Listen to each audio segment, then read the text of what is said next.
it was really, really difficult to get my foot in the door, not having kind of like a qualification or something to fall back on, which is obviously like a really huge thing. It's quite funny. It's like the number one requirement on a CV is experience, but then no one wants to take you if you don't have experience. So it's like, you just end up in this weird spot. So at 23, all my friends had now finished their degrees when they went straight after school. Everybody's moving on. And you go, interesting. I've had like 5 bad waitressing jobs and trying here and there, but I think that feeling of like, okay, time is now. And one day I came to campus and I was standing in the class and my lecturer had this big smile on her face and my friend had a big smile on her face, and they were like, you made it to top 12. And I was like, in what? The Groundbreakers, Mondays to Thursdays, 7 to 9 p.m. on TUT FM.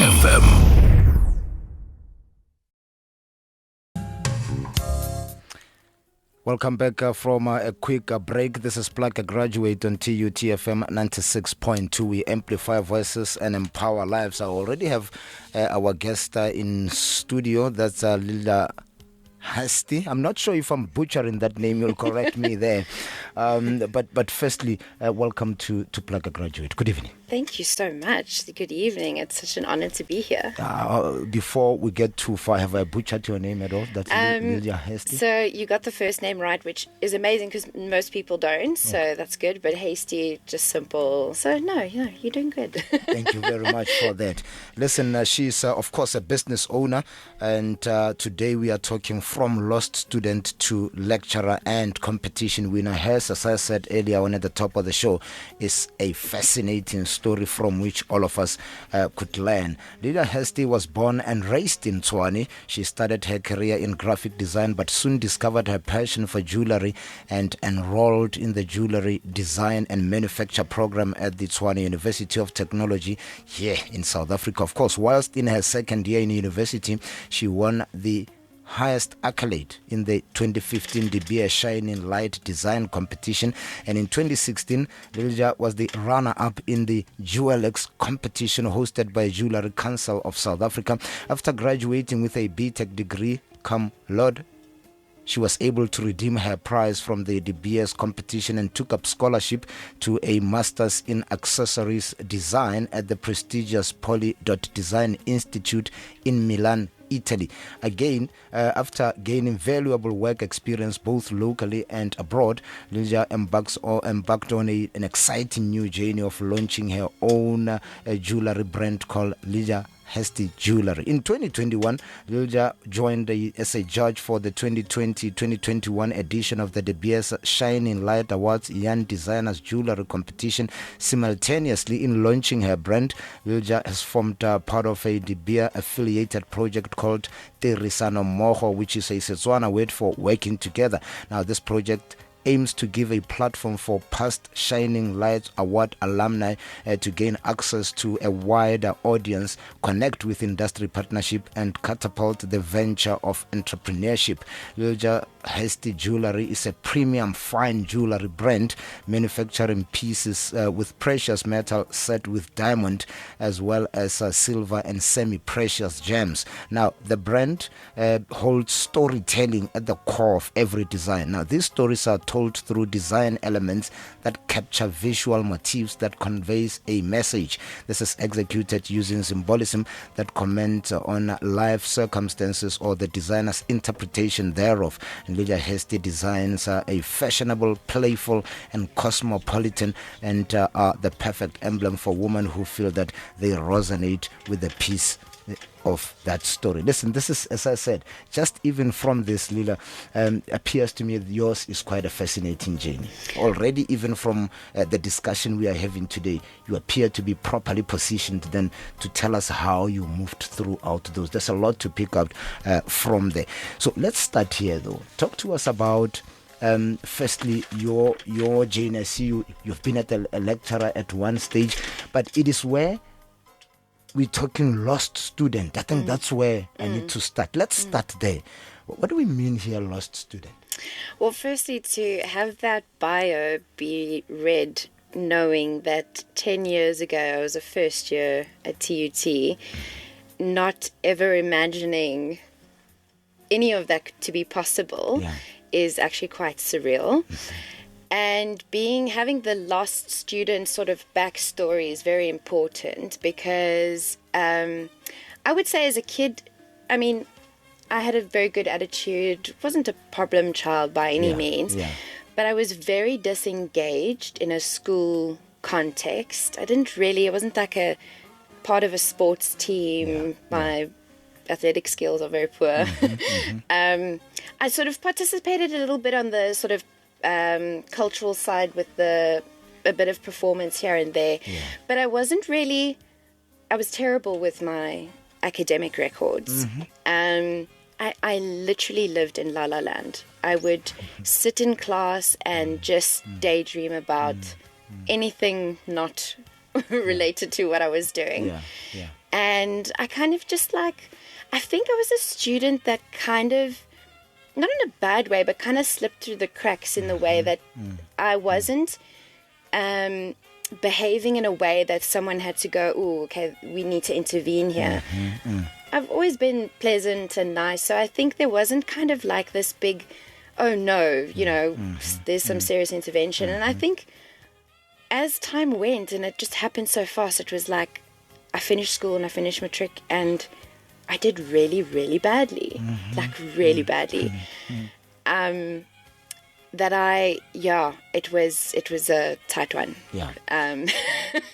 It was a tight one. How easy is it though to lose track as a student? Because as I said, that's the starting point for me, and that will lead us into other parts where you suddenly discovered yourself. It is the part that we go into. But how easy is it? Because students might be sitting there, perhaps thinking they are doing their best, to realize at a later stage I could have done more, like you say. But how easy is it though to lose track? I think it's very easy.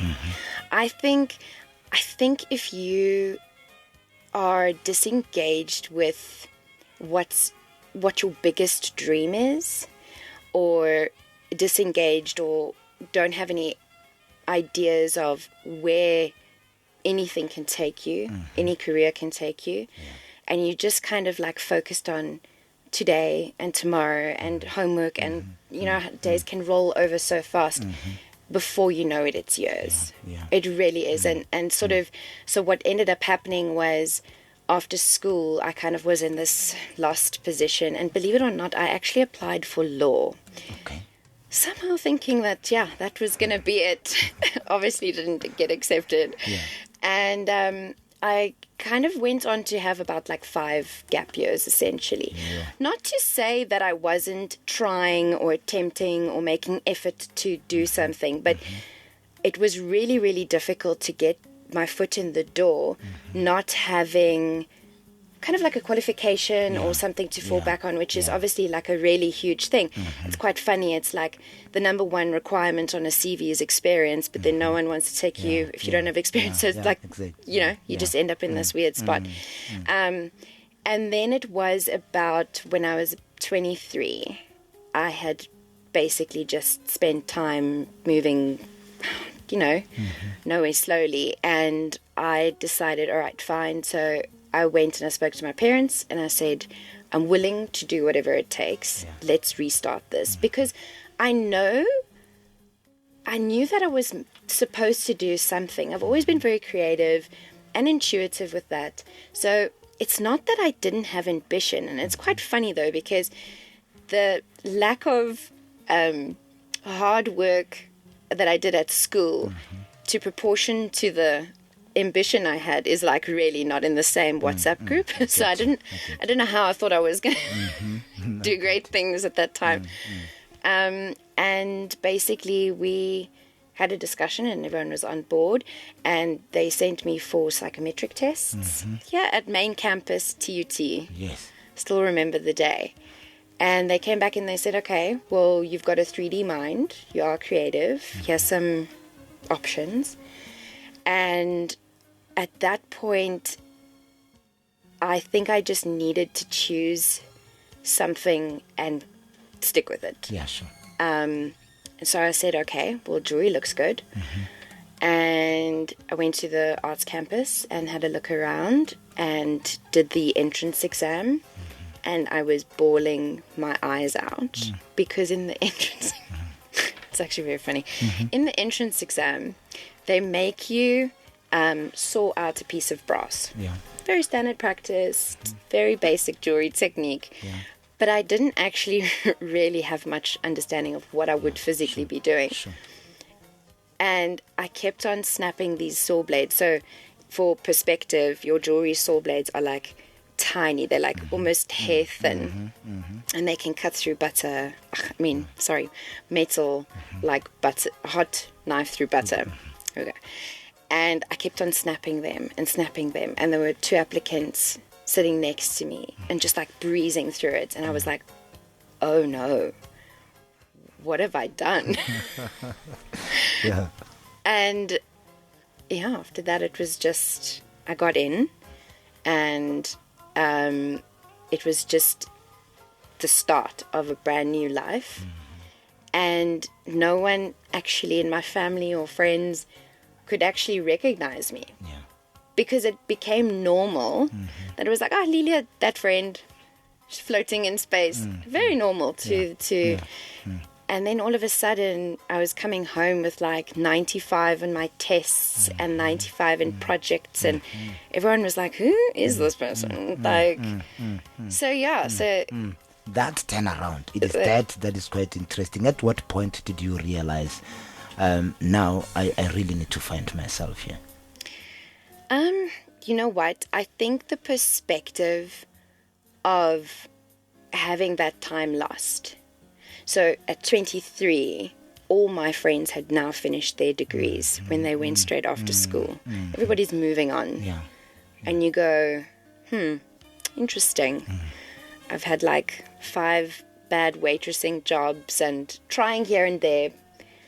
But I think that feeling of like, okay, time is now. And I think when you move into a era where you know that the stakes are a little bit higher, there's an element of game that you bring that is just, it's just different from being like an 18-year-old. But I mean, like, who has it all figured out at 18 as well? Yeah, sure. You know? So I think it's a double-edged sword where you've got, okay, well, at 18, I didn't know that I wanted to do this. Was I going to go do something, or like a lot of my friends hated their degrees? And I think that's a common problem with a lot of students. They kind of end up in this position where they're like, And then is it better to stick it through or have a prolonged period of knowing yourself and then going? So I don't know, I guess I had that experience. I'm a proponent of it. I wouldn't ever say to someone, hey, force yourself to go get an education as fast as possible, because if it's lost on you and it's not in your mind and in your heart, then what is it? True. So you are now a lecturer. How did that happen? Okay, so how it first happened, the permanent lecturer of the first years had to go on study sabbatical. Okay. So it was just an open call of applicants, and I jumped at the opportunity because I've always loved the idea of being a lecturer. Yes. It's just like, for me, like the coolest thing. Yeah. So I did it for a year, 2 years, and then another lecturer went on study leave again, and I got to stand in that place. And these were lecturers that taught me, who I have like the highest regard for. So it was just like, it felt like the biggest shoes to fill, but it was just like the best opportunity. And to be on the other side. So like today's 10 years I was in first year. Yeah. Not today, this year. Yeah. Present time. And to feel that kind of like lost little lamb, deer in the headlights in first year, to know 10 years later you're standing on the other side of the desk is like, it's just really, really cool. The journey with packaging indeed. I'd like to know, how you were able to navigate that particular space. Firstly, you are lecturing, and then there's an aspect around business as well. It is there where I find lots and lots of nuggets, especially in terms of how you were able to make it. Talk to us about jewelry of all things. How did you find, when did your love affair with all shiny metals start? It's also like a back to front story. So I think it started in first year when I was doing the course and I committed, like, this is going to work, this career is going to work. And through going through the mechanics, and like, jewelry's great because it's got so many different parts of your brain that fire. So you've got like a very technical aspect. It's kind of like miniature architecture. You've got to fit a bunch of blocks together, and they're this size, and where cool, there's a creative aspect for sure, or artistic side, but it is a lot more technical. And there's different like subjects in the sense that, okay, you've got your metals, you got to learn about your metals. What do they do? Okay, that's very interesting. Now you got to put it all together. Now you got to learn how to design. So like, there's so many like parts of your brain that are being activated. And I think through understanding the craft and having such appreciation for one of the oldest like jobs in the world, throughout whole history, because in the Bronze era and the like early on ages, it was currency, like melting metal and putting it together was currency until so just having such a appreciation for that. I think the love of the jewel came into play. And in 2016, yes, because now your passion was growing already. You knew already, you were enjoying the space. Yes, you are a runner-up in a tough competition. Talk to us about how you entered the competition, and whether you were surprised by coming very close. I think it was, as a runner-up. So the runner-up actually was the other way around to the highest accolade one. So the De Beers Shining Light Awards has been going on for about 30 years. And it's an incredible initiative that young designers are able to design a jewelry piece according to a theme. What's so lovely about the themes is that they are thought-provoking and allow you to kind of develop whatever your story or your voice through what you want to say. So we were in second year and they brought the competition to our campus, and we entered as an institution, which a lot of institutions entered in all the producing countries, which is Namibia, Botswana, South Africa, and now Canada. And we just entered like normal, because they also made it a school project. And one day I came to campus and I was standing in the class, and my lecturer had this big smile on her face, and my friend had a big smile on her face, and they were like, "You made it to top 12. And I was like, "In what?" Like, I didn't, it was after the school holidays, and next thing it was like so quickly, and I had won this competition. But I was in second year, and this was like a postgraduate prize. So it was kind of like this whirlwind of like, wow, this is actually something. Like, we're only a year in, and this is actually really something. So, mentally, I think that put a huge carrot in front of me, and I think that just drove the passion even more. Sure. Yes. I'm very certain it is at that point where you begin now realizing I can make money out of that. Is that an industry? Maybe I'll take that question fresher from a very quick ad break. If you do want to engage, as I said, this story is really about how you start from the ground, pick up the pieces, and make a complete 360 degrees turn.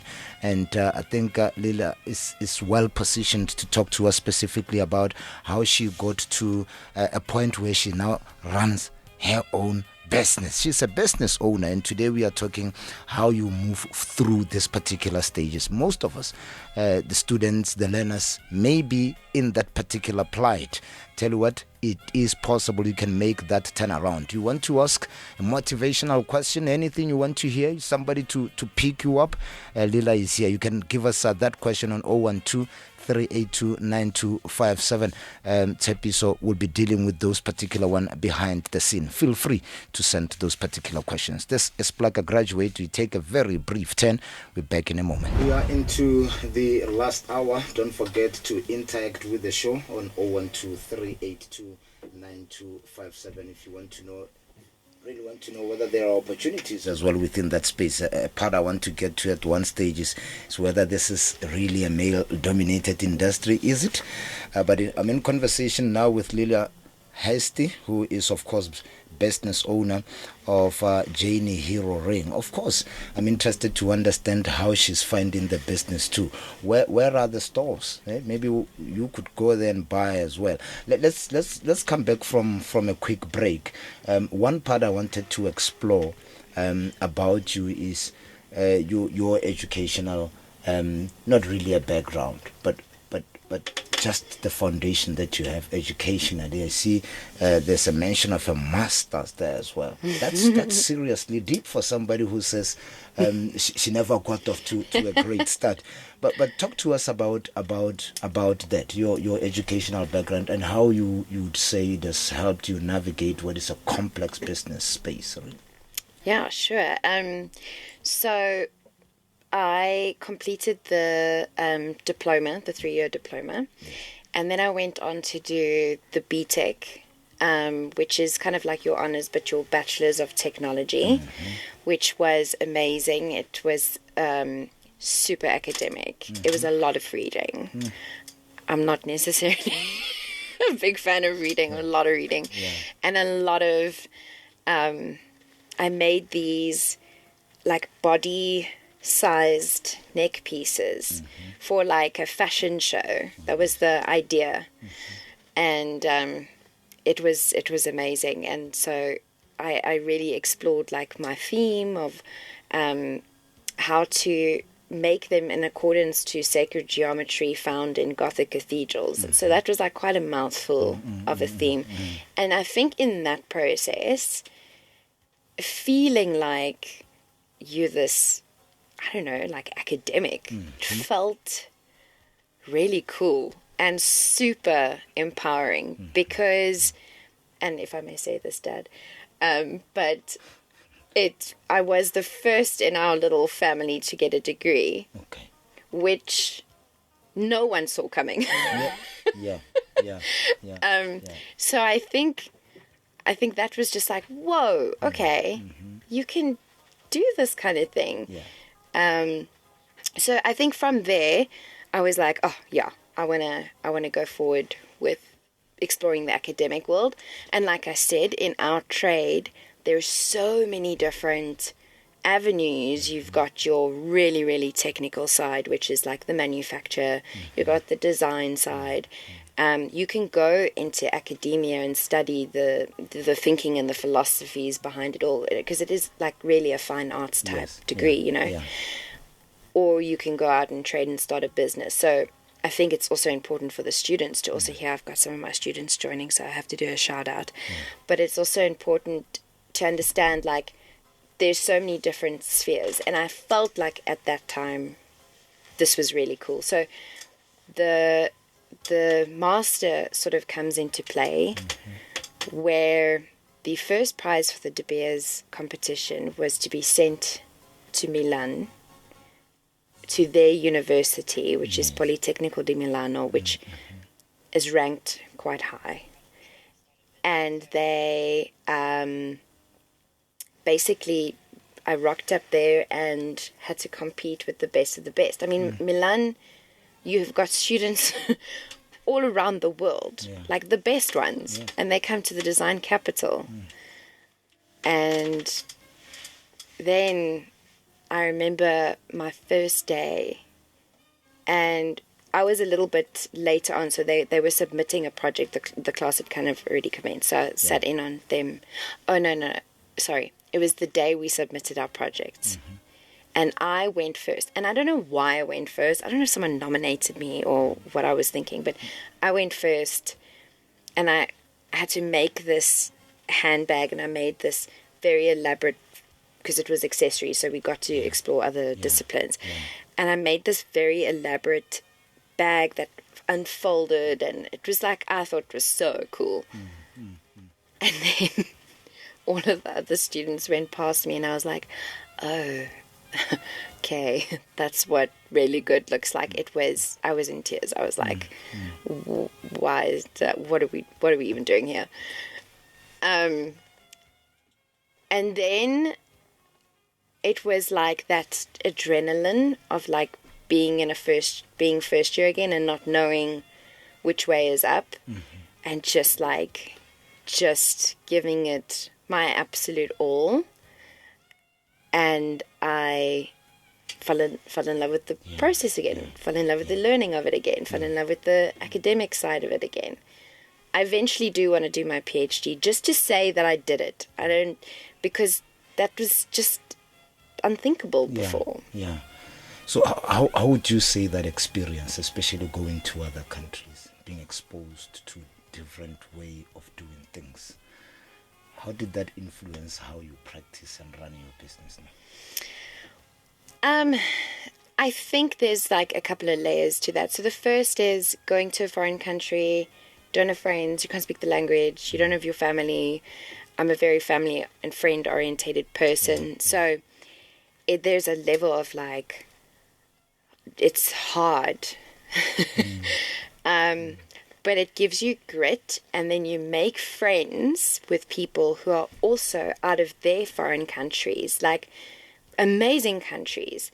And you all kind of go through this process together. So the way that their businesses are sort of set up, I did an internship while I was there at another jewelry brand.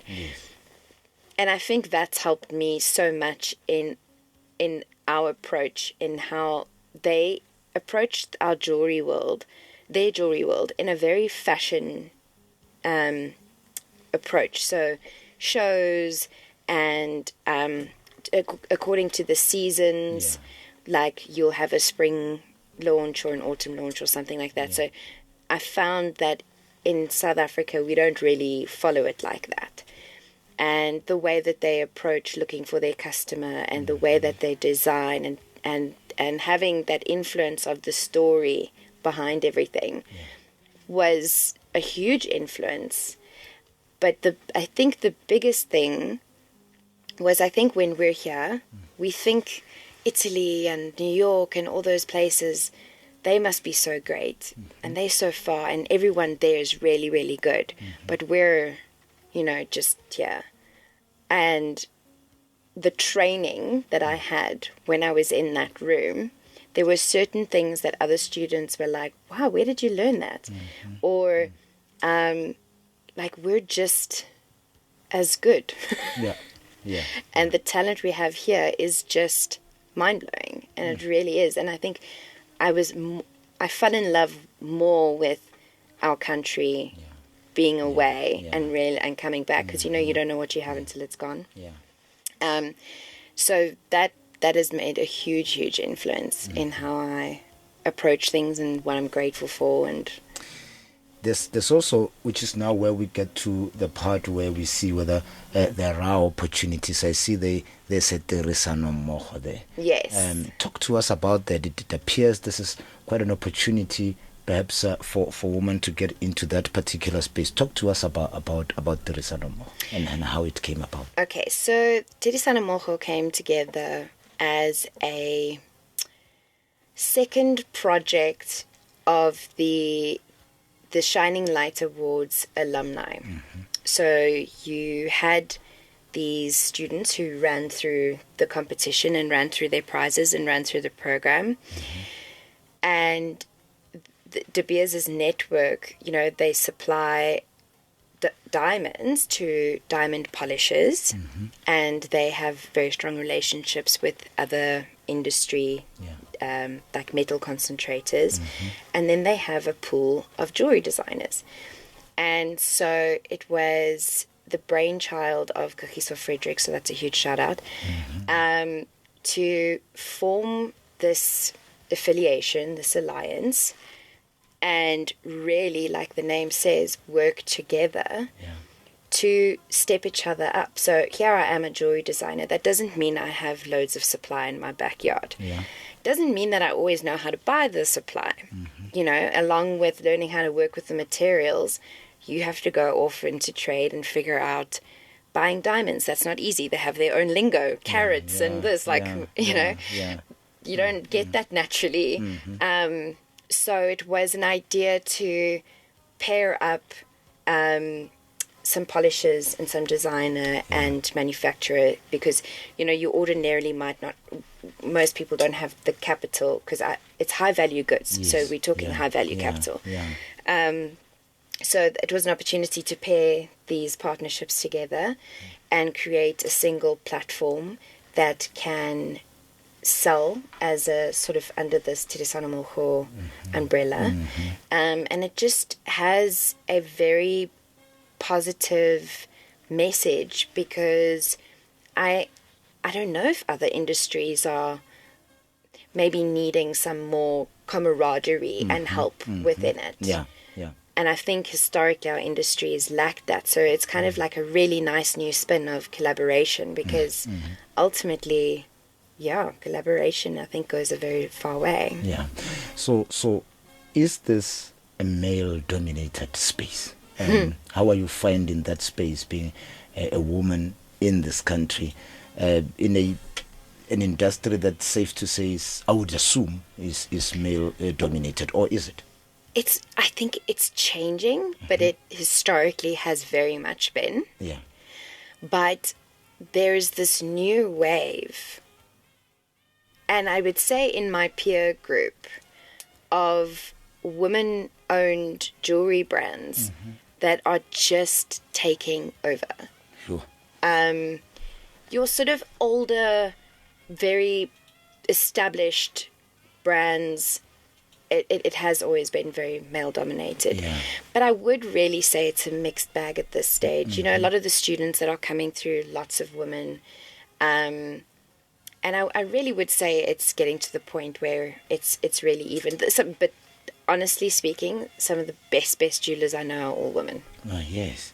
Yeah. That's quite an encouraging to hear. Yes. Yes. But how are we then faring in terms of when you compare us with our international counterparts, in terms of women who are getting into that particular space? Firstly, I will get to another question, but how are we faring? Are we seeing a market improvement in terms of women getting space to operate within the jewelry sector?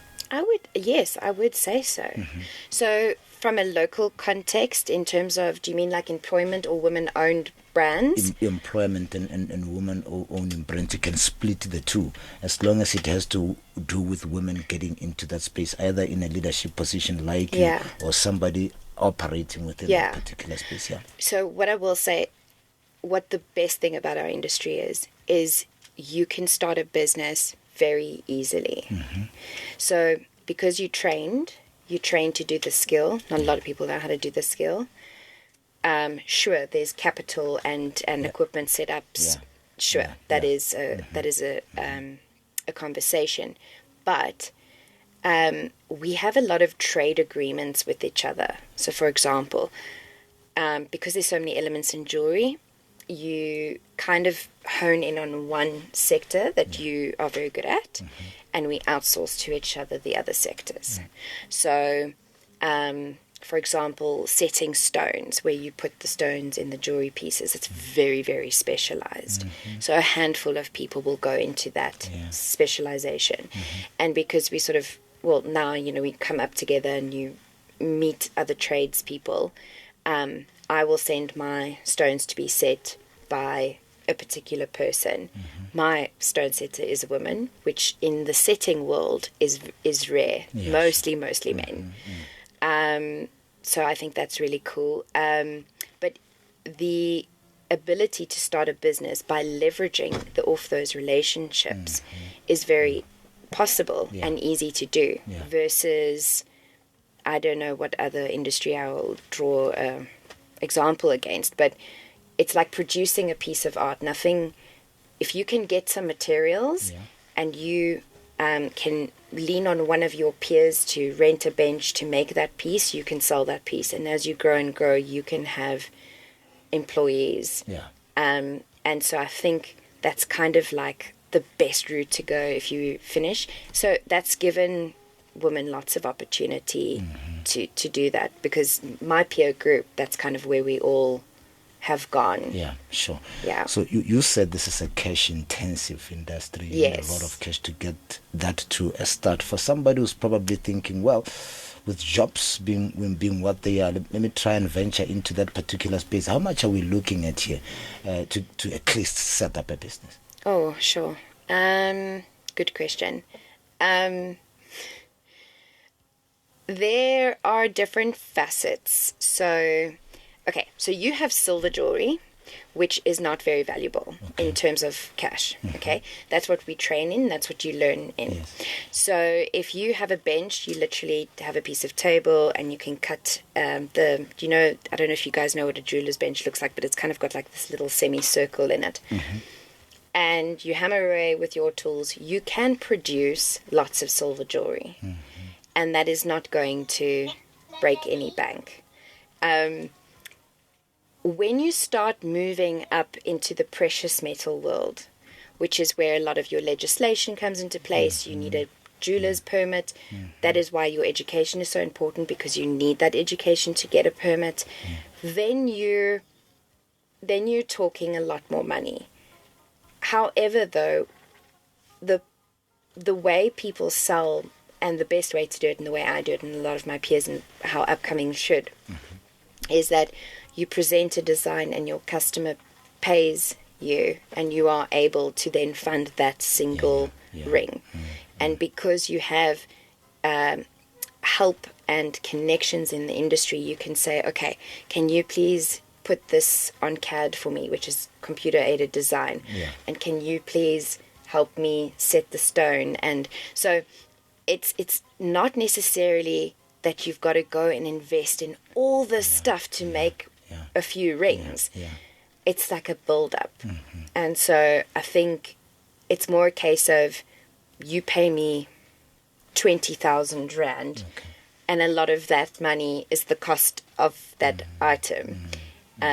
So if that puts it into perspective, which I think is a good stepping stone, because it allows people to start that kind of business. All right. We're going to take a quick break. Remember, start sending those particular questions for those to be addressed. In the next 3 minutes, I would expect those questions to be coming in on 012-382-9257.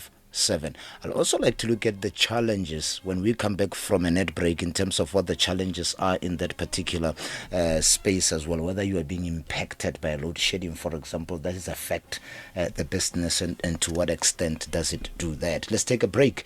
We're back in a moment. Welcome back from a quick ad break. We have only 30 minutes. It's 30 minutes within which you should ask all the relevant questions. And in conversation with us is Lilja Hastie, who is of course the business owner, and we're talking here from lost student to lecturer and a competition winner, a journey of discovery. This is a very important discussion. Now let's get to the opportunities that are in that particular space for generally anybody who would be interested. I see there's a flurry of questions as well that are coming in. I hope you are able to get to all of those within the next 30 minutes. But talk to us about opportunities that are there. It appears to be a small space. One is thinking, are there opportunities there at all? What opportunities are available for students? In the jewelry space, yes, there are so many opportunities. And I feel like people don't realize it. Like, for example, I'll go out sometimes and I'll people will ask you what you do. And then when it comes up that you studied for it, or when I was a student studying from it, people were like, is that a real course? They sort of had this impression that it's kind of like this crafty little beadwork thing. It's a full-on massive industry. And it's small because of the players that everyone sort of knows everyone. But it is a massive product. I mean, you can't go anywhere where there's not jewelry in the stores, whatever. So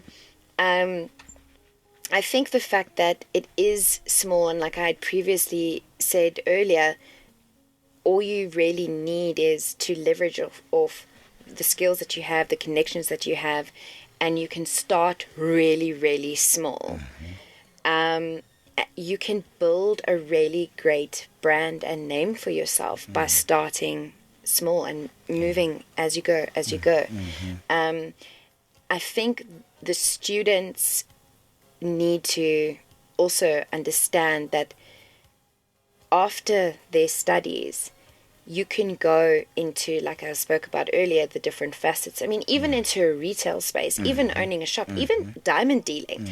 So, cool, you study to do the craft, but selling the diamonds is a whole massive industry on its own. You know? And that also has, like, huge supply chain. So, and your other gemstones, going into the gold mining aspect of it, selling all of that. And then, you know, some, and I sort of have gone into this lane where I'm a designer before I am a, you know, bench worker. And because that's my niche and that's what I've fallen in love with it. So, yeah, like I said, there's so many different aspects to it and there's so many opportunities. But you can become a business owner and have employees easily if you do well in this. So, yeah, I think there just needs to be more awareness around the opportunity around it because it can also be incredibly empowering. Are you in any way working with institutions so that when these students come out of tertiary, that they have the opportunity at the very least? Are you at all working with institutions across the country and institutions that you are working with to provide an opportunity to these young people, or is it something you would entertain? It's definitely the direction that I would want to go in. We're a bit small at the moment, but what I will say is being in the space of being with the students, you know, there's opportunity for a lot of them there, you know. Like I often say to, when you're in a competitive trade, in a trade like ours, only like about 30 people get accepted a year. So when you're in that class, the person sitting next to you and behind you, you're all competing for the same jobs. And when you leave that year, you bump into each other and you know each other for years and years.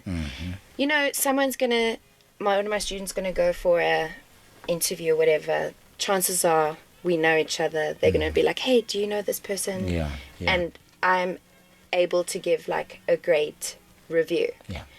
And a lot of the time when I've been teaching, I'm like, okay, future here, you know. When I am ready to bring someone on, those are going to be the first people that I look at. So I think because I've been in that space, it's a natural next move. But yeah, in the future for sure. I mean, graduates are just the best people. All right, let's get to the questions now from our listeners who are listening attentively. Let's see how your question is received here. Of course, Ishmael Apane, listen in. Your question is here with me as well. Matthew Smoloi from Block H in Soshanguve, Jessica Mbata. Please sit tight as well. Your question will be answered, and Junior Makola from Temba in Hammanskraal. So it's a broad listenership across Pretoria. Stay tight for that. Let's start now with Leseho Monama from M2 Res at the Soshanguve campus, who's asking, what were some of the biggest challenges you faced when starting your own business, and how did you overcome them?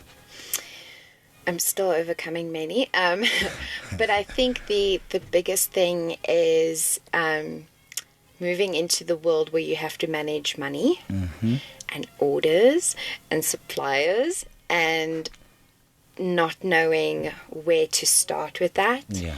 Especially in our industry, there's a lot of legislation. So, you've got to stay on top of a lot of what that means. Yeah. And then there's selling. And people come to you for a high value item. You've also got to be a good salesman. But we're also just creatives. We didn't go to salesperson school. Yes, true. And so now all of a sudden you have 50 other jobs and you're like, oh, wow, I just thought I was just going to be able to go design stuff. Yeah. So I think the first set you kind of overcome and you just get better at it. Yeah. And then the next level to that challenge unlocks and then you have to kind of... But I think the overcoming part is leading into community, friends that are in different sectors, like marketing friends or salespeople friends or accounting friends to advise you, having a really good support system, and research, tons and tons of research. Sure. Yeah. Already I'm feeling tired. So how did you there have been challenges, and I think it would be interesting to hear from you how you were able to handle those. We saw COVID, and I think it showed a different side as well in terms of how you even prepare, because a lot of people didn't see that one coming. How big a challenge was it for you? Did it threaten the very success of the business at one stage? How did you navigate that space? So I think I only started my business in 2021, which was still COVID, which I guess was kind of insane to start a business in COVID. Yeah, it was. Yeah, I think sometimes when you don't know the challenges, you have this blind, naive fearlessness. Yeah. And it was like, I can do this. And then, but I'm glad I did, because, I can't honestly say I was still learning which way was up at that point. And I think in the beginning of every business, it's like sales are really like far in between, because you're trying to like figure out how it all works. So at that time, at least it gave me learning opportunity. And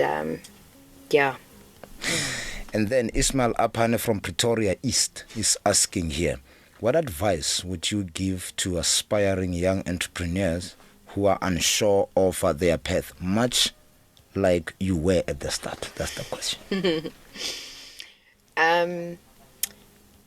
That's an interesting one, because if you unpack and you strip away all the general obvious answers, like someone who's probably just carrying on with their job and just getting it done, and because this is kind of what everyone else said they should do, or the initial path they were supposed to go on, or whatever the reason may be.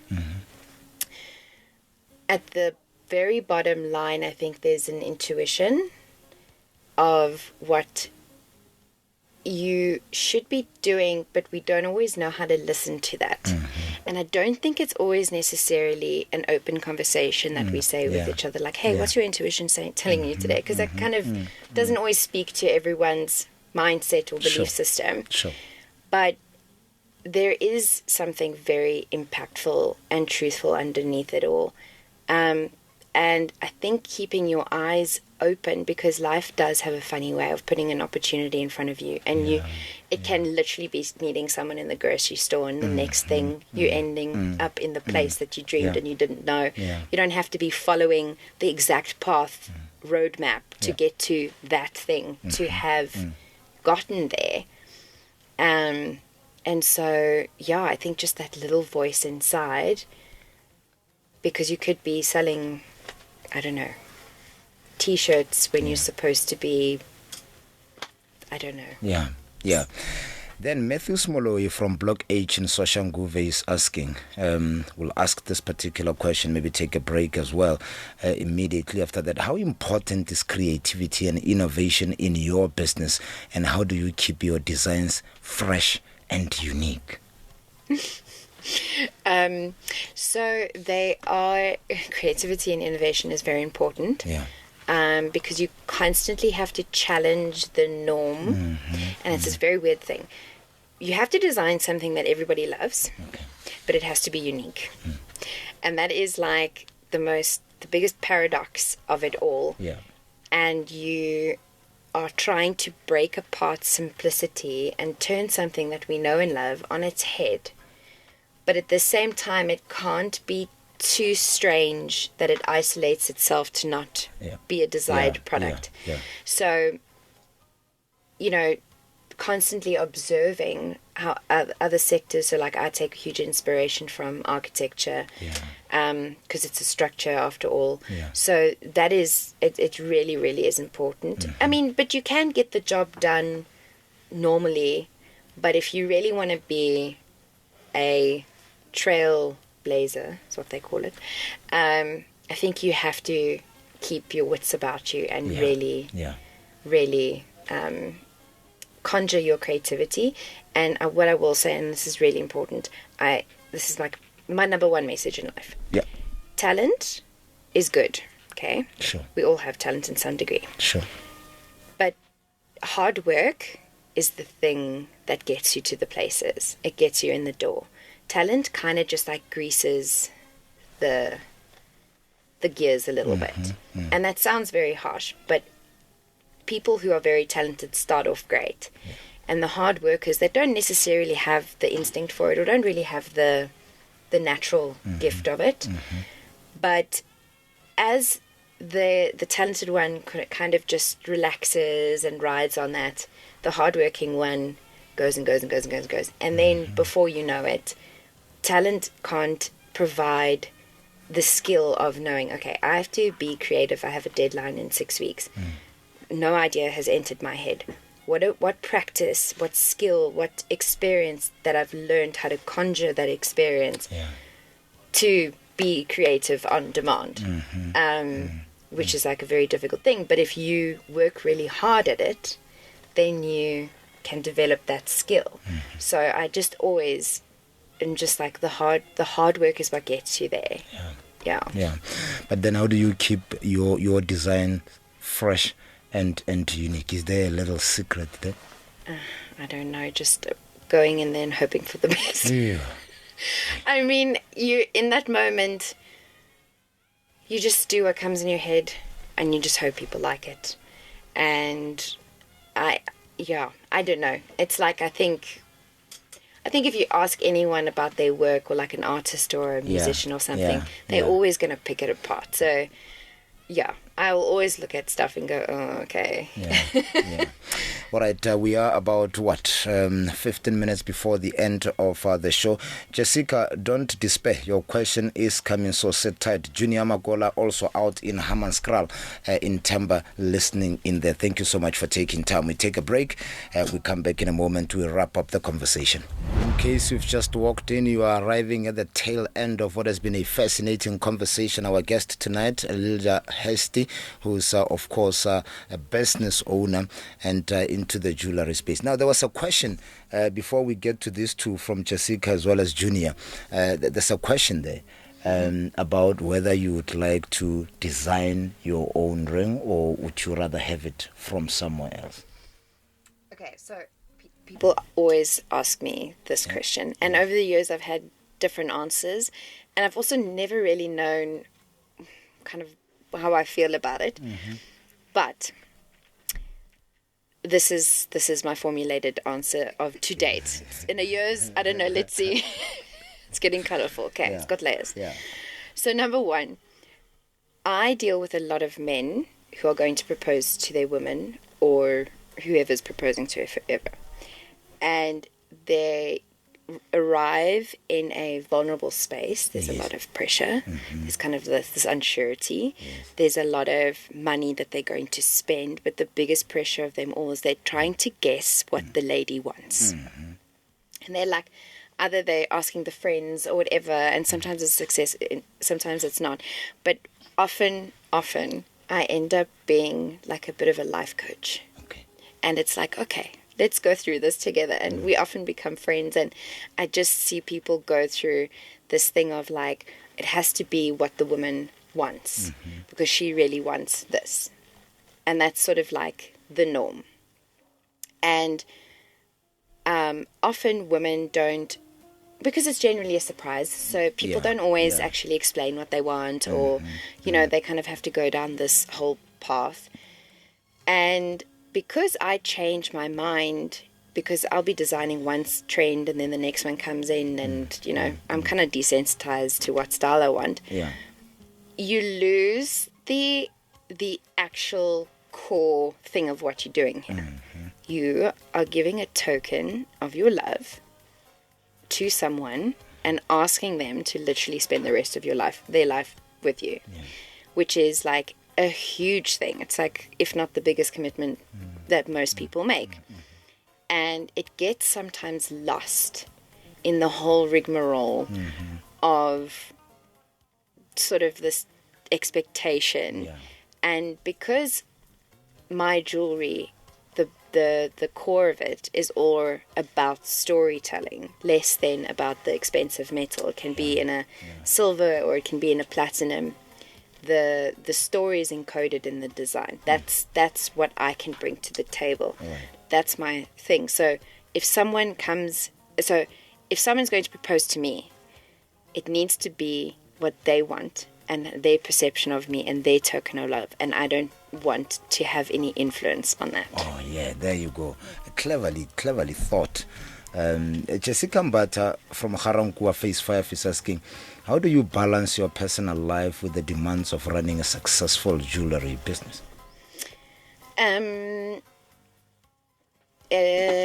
Sometimes it's off balance. Sometimes there's too much other stuff going on that I can't actually cope with the business side of it, and sometimes balls get dropped, and that just happens.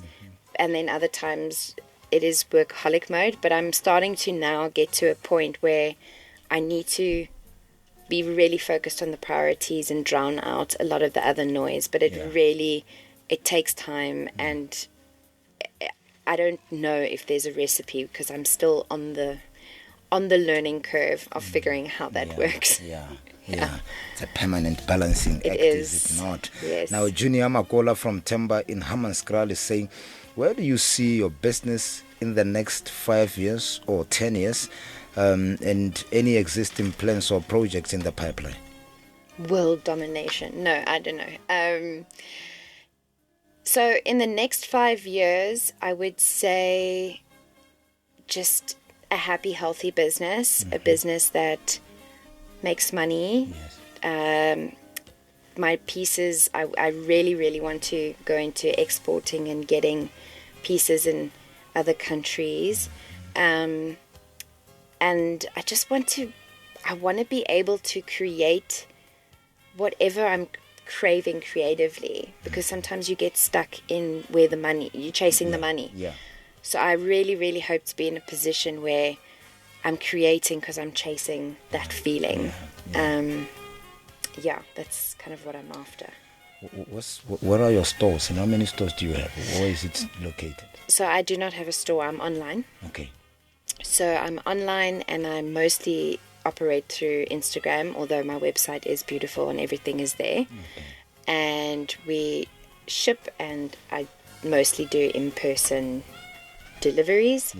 And so online is just, and then there are exhibitions here and there, and so also in the future, obviously, a more permanent space is definitely something that I will, from the previous question.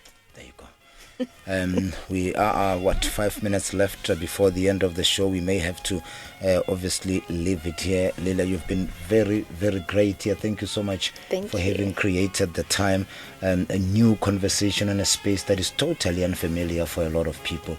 But I think you've driven that needle well in terms of putting it to us as to what is really happening in that industry. Let's hope that your business is able to thrive and maybe make R1 billion if you Yes, there we go. That's all we want.